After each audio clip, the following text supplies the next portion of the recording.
Invasão. Menor com problemas psicológicos pega o carro do pai escondido e invade o Palácio da Alvorada. Amanhã foi de perícia e segurança reforçada. Sobra de um lado e falta do outro. 14 mil doses da vacina contra a HPV podem ir para o lixo por baixa procura. Já a pentavalente está em falta há 2 semanas. Denúncia chega à Câmara, pedido de Janu foi entregue e o presidente deve ser notificado. Só assim começa a tramitação. Os fatos da política do DF e do entorno você confere a partir de agora no Band Cidade, primeira edição.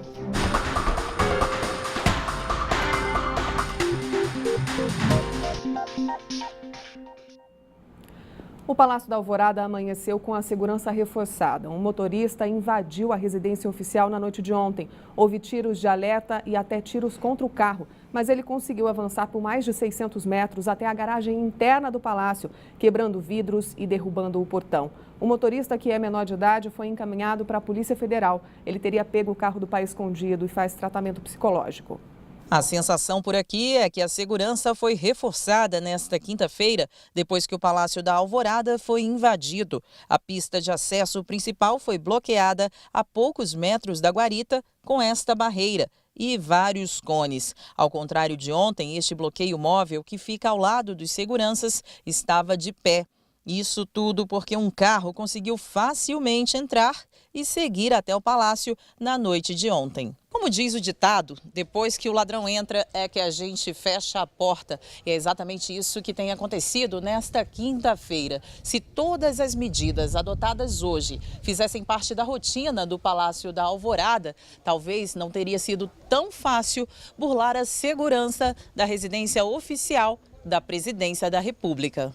O bloqueio móvel ao lado da guarita são barreiras que se elevam e abaixam de acordo com a necessidade. Antes da invasão, só eram levantadas depois das 10 horas da noite. A invasão foi por volta das 7 horas da noite. O local é a residência oficial da Presidência da República, mas Michel Temer mora no Palácio do Jaburu e tem usado o Alvorada apenas para reuniões políticas. Na hora do acidente, ele não estava no prédio. O motorista invasor, que de acordo com informações preliminares seria menor de idade, foi levado pela Polícia Federal. Os seguranças chegaram a atirar no carro para tentar impedir a ação, mas ele conseguiu chegar à garagem do palácio. O carro, que ficou bastante danificado, só foi rebocado nesta manhã. Depois de ser levado à Polícia Federal, o menor foi encaminhado para a Delegacia da Criança e do Adolescente. Cláudio Humberto, que susto!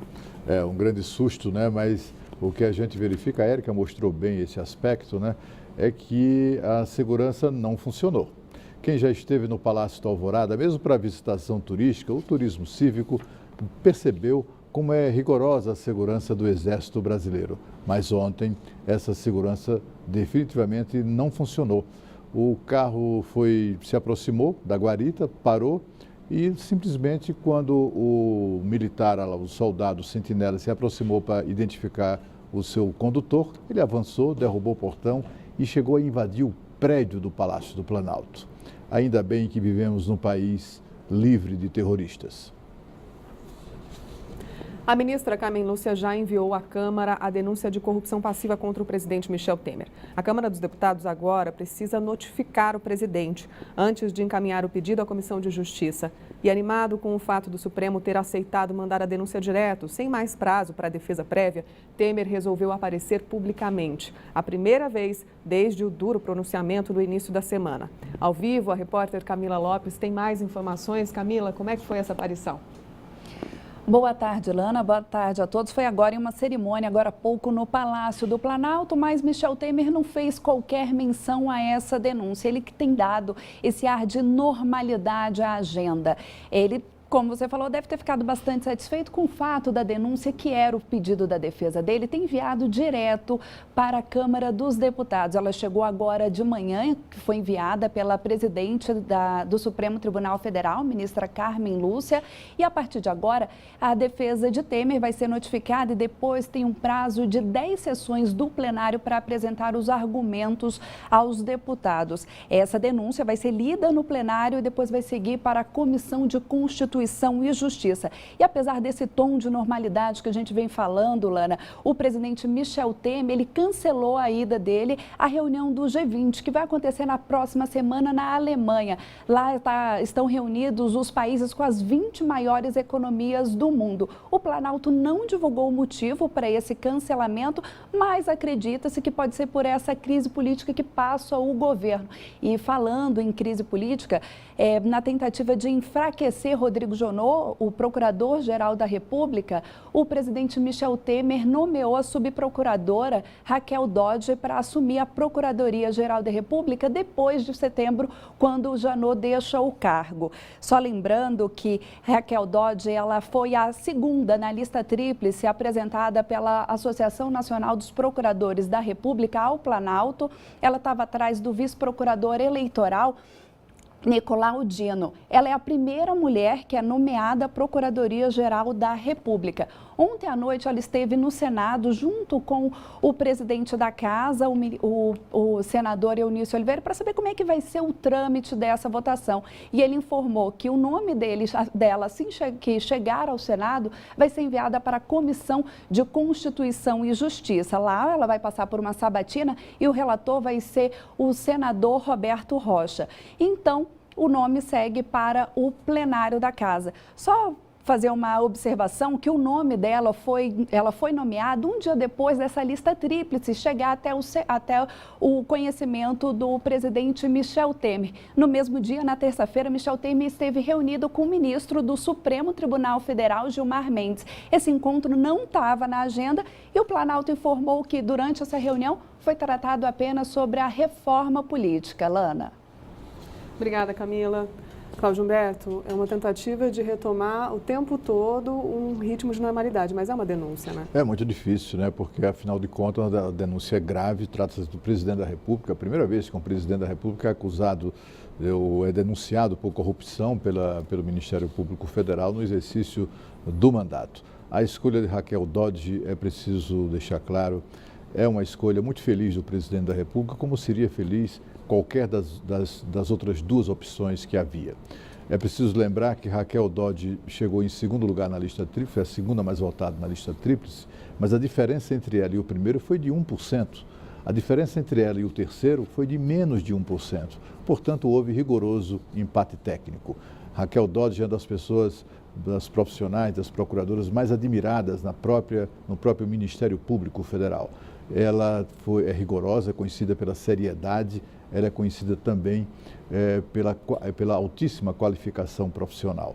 Raquel Dodge foi, por exemplo, a procuradora que comandou a Operação Caixa de Pandora, que destituiu o governador José Roberto Arruda e promoveu uma grande limpeza aqui nos costumes políticos do Distrito Federal. Está em falta a chamada vacina pentavalente para as crianças do Distrito Federal. A vacina protege os pequenos desde os 2 meses de vida até os 4 anos de idade contra doenças como tétano, coqueluche, meningite e hepatite. A Secretaria de Saúde disse que o estoque acabou há 2 semanas, o que significa que 4.000 doses deixaram de ser aplicadas. A Secretaria passou a responsabilidade para o Ministério da Saúde, que distribui a vacina. Nós tentamos contato com o Ministério, mas sem retorno até agora. Falta de um lado e sobra do outro. Pelo menos 14.000 doses da vacina contra o HPV vencem em setembro. A Secretaria de Saúde espera que a recente ampliação da faixa etária para meninos signifique um aumento na procura, principalmente durante o período de férias. Se isso não acontecer, as vacinas terão que ser descartadas.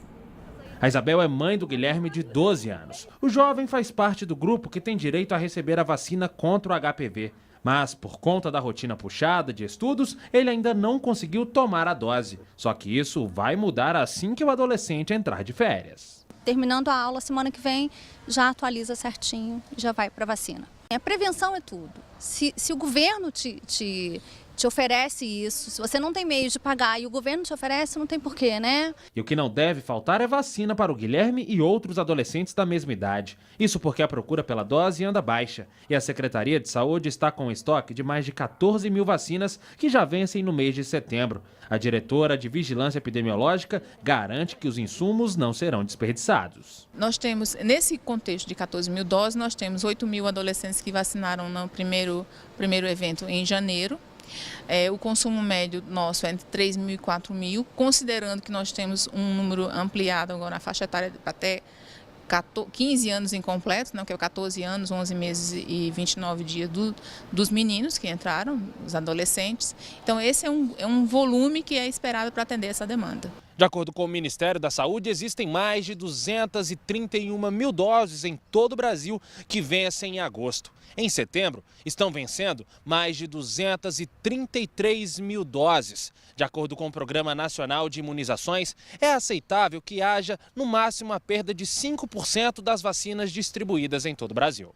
De acordo com a Secretaria de Saúde, até abril deste ano, mais de 8 mil meninos foram vacinados contra o HPV, responsável pelo câncer de colo de útero e outras doenças. A Asa Sul, Guará e Núcleo Bandeirante são as regiões em que há maior procura pela imunização. O Guilherme não esconde o medo de tomar a vacina, mas sabe bem da importância dela. Eu quero me prevenir mais para não ter câncer, não ficar tomando remédio. Não há risco ao tomar, há risco de não se prevenir.